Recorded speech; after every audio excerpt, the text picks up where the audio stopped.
This cuts deep into the heart of our society, for children and adults.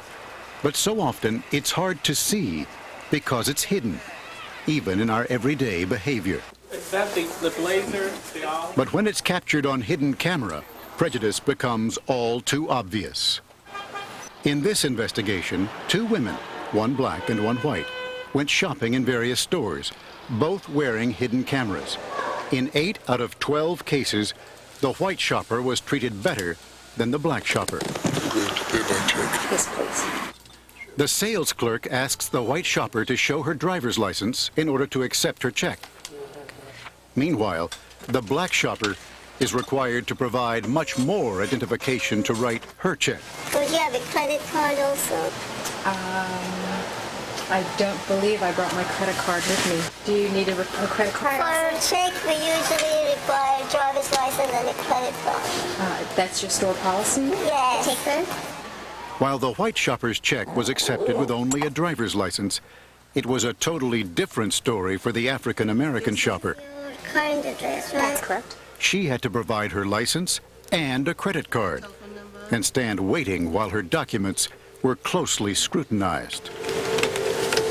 In another hidden camera investigation with 2 male shoppers, again one black and one white, we found that in most cases, each was treated very differently. As the video shows, the white shopper is given free rein of the CD case, but the store clerk forbids the black shopper from opening the case and insists on handing him each CD. Yeah, just tell me which one you want to see and I'll pull it out for you. In another store, again, differing treatment. The black shopper here is followed into the dressing room. Huh? Everything that goes in the dressing room, I have to come. Oh, really? Yeah. Is that store policy? Yeah, it is. The white tester was allowed to take as many items as he wanted into the dressing room and was never asked to count them. In the end, the experience of working as a shopping tester revealed that nothing spoke more loudly than the color of his skin. It tells me very clearly that none of my past experience matters. It doesn't matter that I've been educated. The fact that I served in the military doesn't matter. None of these things matter. As far as society is concerned and the number of these store employees, I'm just a nigger. Again and again in these investigations, we found examples of prejudice. Take this scenario. 2 men trying to hail a cab in New York City, one black, one white. Watch as the taxi bypasses the African-American man and goes right to the white passenger. In this case, the black tester is refused a ride up to Harlem, but just a few yards ahead. 132nd after. The white tester gives the same destination to the same taxi driver and is given a ride. In these surveillance tests, we found about a quarter of the time our African-American passenger was passed up in favor of the white one. Whether shopping in stores or hailing a cab, the negative effects of prejudice still burn at the edges of our society. When we look back in time, though, we find prejudice wasn't always as hard to see. When you hate another human being, when you hate another culture, when you hate another race, when you hate another ethnicity, it really corrodes the moral fabric of the entire society. The American experience, it is... Dr. Michael Eric Dyson, professor at DePaul University, author and ordained minister, has devoted his life to studying issues of race. Throughout the globe, ethnic cleansing, ethnic bigotry, racial prejudice, and the inability to acknowledge the fundamental humanity of the other crops up in vicious and lethal ways. Some of the earliest societies showed forms of prejudice. In the last half-century, mankind shuddered at the horror of genocide. During World War II, in Hitler's concentration camps, 6 million Jews were exterminated, along with thousands of gypsies, homosexuals, and people with disabilities. In the past century, the world has reeled again and again at barbarous acts of hatred. The Bosnian government today revealed details of an alleged mass execution. America's own short history is littered with acts of bias. I think racism corrupts the spirit of people. It's a deep hurt, and then that hurt becomes anger.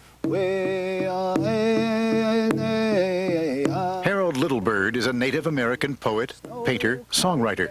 His people treated as subhuman by white colonialists who took their land.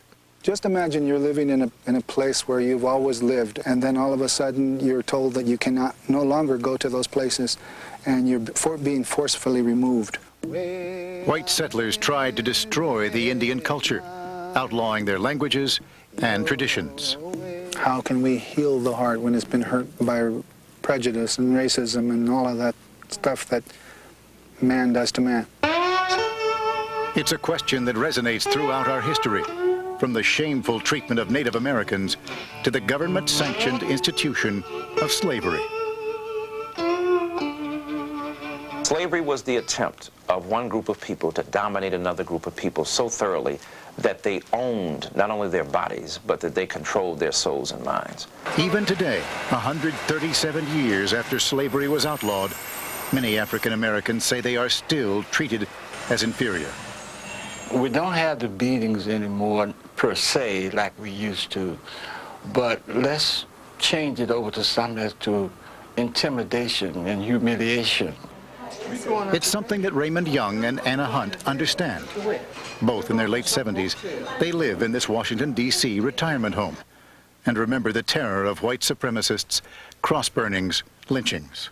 Growing up in the South as a young black man was a lot of devastation for me. It was bloodshed. When I was going to school, it was a young man that was in my class. He was accused of saying something, or it had something to do with a white woman, and he was lynched. He was killed by a group of white men.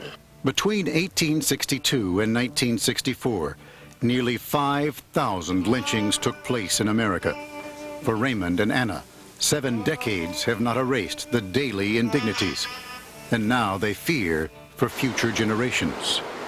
My friend was called something really bad by a boy. He called her a nigger. He said that I'm ugly because my skin is different from theirs. Because they're kind of brown, and I was a little yellowish, darkish, and they didn't really like me just because I look different from them. Fear of those differences still plague us, with hate crimes making the headlines. Matthew Shepard died from a severe beating. 3 children and 2 adults are shot. White supremacists have targeted homosexuals, Asians, Jews, and other ethnic groups. One of the more gruesome crimes was the dragging death of a black man in Texas named James Byrd. The murder so gruesome it has shocked the small East Texas town of Jasper. I'm glad I'm not dead, that's all. In 1991, a black motorist named Rodney King was dragged from his car and beaten by Los Angeles police officers. No one would have known his name if the incident had not been caught on tape and the policeman brought to trial. Not guilty of the crime of assault. After the jury found the officers not guilty, an outraged community took to the streets. Today, many black and Hispanic men still fear the police because they feel they are being profiled because of their race. 18-year-old Michael Tyner says he's been stopped by police 7 times for no reason. Once, he claims, 4 officers pulled a gun on him. Michael believes it's because he's a young black man and fits a certain profile. I'm like an A student, you know, I'm going to college next year, but yet they still look at me and be like, oh, he's a criminal. I mean, it's not fair. But can we get beyond this, and how? In the final analysis, bigotry destroys all of us. It doesn't just destroy black people. It doesn't just destroy Asian Americans. It destroys all of us. What hurts one hurts all. And what cements all of us, what brings us all together, keeps us going in a way and in a fashion that really represents the best of the American dream. It would be very nice if people just acted kind to each other, respect each other, even though they look different.